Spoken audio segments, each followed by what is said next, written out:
இது விஜய் மேல போட்டுக்கிற வழக்கு வந்து, அது உண்மையா இருக்கும் பட்சத்தில, அத அப்பயே சொல்லி தீர்ப்பு சொல்லியிருக்கலாம்.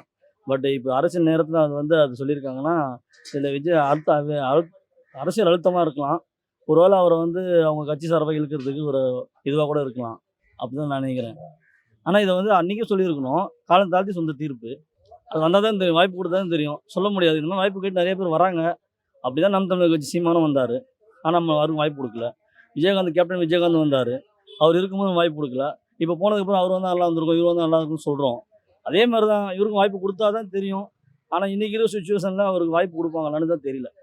இப்ப எல்லாமே அரசியல்ல பாலிடிக்ஸ்லாம் எல்லாம் வேற பயப்படுறாங்க. இவரு வந்துருவாரான்னு பயப்படுறாங்க வேற. எல்லாருமே வரக்கூடாது இவருன்னு சொல்லிட்டு அமுக்க பார்க்குறாங்க.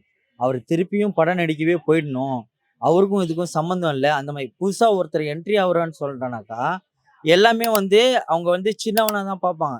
கீழ தான் பார்ப்பாங்க. இவரு என்னன்னாக்கா ஈக்குவலா வராருன்னு சொல்லிட்டு, அவர தொரத்துறதுக்கு தான் பார்க்குறாங்க. வேற அவரு அவரு செயல் அவர் பண்ணிட்டே இருந்தார்னாக்கா, இன்கேஸ் அவரு ரீச் கூட ஆவலாம். 26ல அவருக்கு கிடைக்கும் சிஎம் போஸ்டிங்கும் கிடைக்கலாம். அதனால எல்லாம் பயந்து இதெல்லாம் செய்ற சதியா இருக்குது எல்லாமே.